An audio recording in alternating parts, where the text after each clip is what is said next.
So my film, The Station, is a film about a woman-only petrol station in Yemen.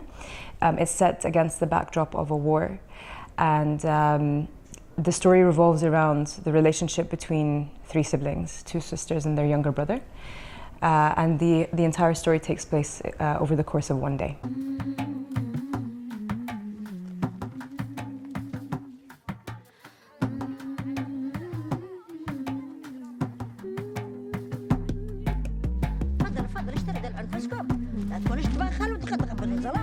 The idea came in 2015 when I was in Yemen working as a documentary filmmaker. I was filming around the city in Sana'a, where I grew up, and I was documenting all kinds of events, the aftermath of airstrikes, testimonies of survivors, families of victims, and so on. And it was during that time that I came across a real women-only petrol station that popped up in the middle of the capital, Sana'a.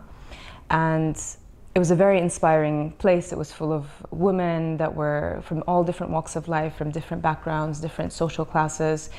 And they were all there for one purpose. They were all there waiting for fuel. And, you know, it was something that, as well as being inspiring, was also extremely challenging to be there because you were exposed. It was very open. There were planes, fighter jets flying overhead. The situation was still very tense because it was right at the beginning of the war in 2015. So it was an interesting setup for a story, for a film. But it was also a very difficult one to film as a documentary. So after I returned from Yemen, months and months after documenting as a documentary filmmaker, I sat with this idea for a while. And a year later, I decided I would develop a fiction film and started working on a screenplay. I had reached out at that point to my co-writer, who is also my producer, Nadia Aliwat, and the two of us started writing around the beginning of 2017. اليوم صار الازواج عندكم في الشهر تعدلوا تصلحوا تمام وتجيبوا بياس علشان هيك. Not showing men in the film wasn't a conscious decision from the start. It was something that happened organically, maybe on the second draft of the screenplay. What happened was my co-writer and I focused on centering women's stories, and in doing so, just gradually the male characters that we had in the story in the first draft or second draft gradually began to fall away. They didn't really have a real purpose, but the characters that did remain were the younger boys, so boys under the age of 18. So the film is full of male characters, but all under the age of 18. And after that, it felt like, okay, well, actually now we've got something that is also quite symbolic. These women, they live in a patriarchy. So even if we didn't physically show the men, visually they weren't represented, they're still there. They're still omnipresent because these women exist in a world that is controlled by men and men's rules. You hear the men all the time. They're behind the walls. They're over the radio, on the phone. So they dictate what these women do on a daily basis. So they're always there. So for us, it felt that we didn't need to have those characters, and it became really. I feel like quite important for us to continue centering the stories of the women, and then we ended up with the style that we ended up with these with this sort of women-centric story.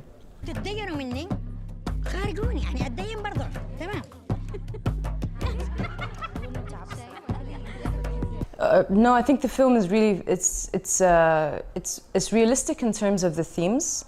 But the film is not, it's very symbolic in terms of the way that it represents characters and the way that it represents the men's world versus the women's world.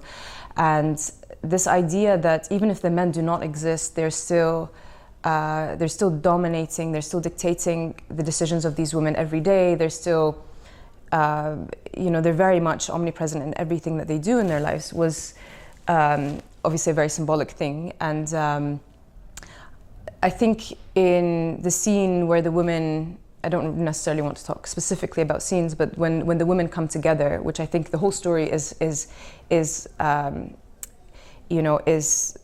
revolved around this concept of all of these women standing together and supporting one another until we reach sort of the point in the film where they really have to take decisions to stand together or not. And in this moment, it becomes really important to show what their biggest obstacle is in society. And I think, you know, there are a couple of scenes that show this without giving away too much of the story. So yes, I work a lot with symbolism in the story.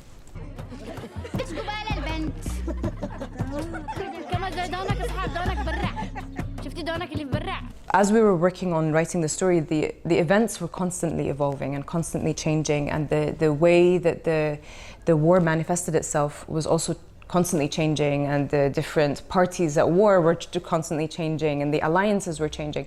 So when you're a filmmaker and you're trying to explain what is actually going on, it's very difficult, especially when it took years and years to do this. We could not stick to reality, otherwise we would have to make a very long series in order to explain like who is fighting whom and what is going on and what is happening in, you know, on a civil level, what is happening on a geopolitical level. So it was for me the decision then to kind of to make it more nondescript, not specify where in Yemen this is. It is mentioned in the film that it's Yemen, but we don't specify where or when and who is fighting whom. And I think this was very important for me because ultimately, you know, the politics of what was happening in the background wasn't as important to me as what was happening in the dynamics in society, what was happening between the characters, what was driving them, what was making them take the decisions they were taking. And ultimately, all of those decisions were very human.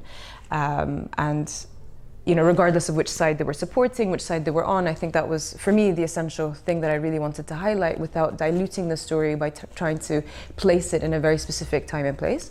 And I think in doing so, it did lend itself to becoming a bit more of a universal story where you could maybe see that it represents or reflects war in different parts of the world, not necessarily just Yemen. So yeah, I'm glad that that's something that that came across.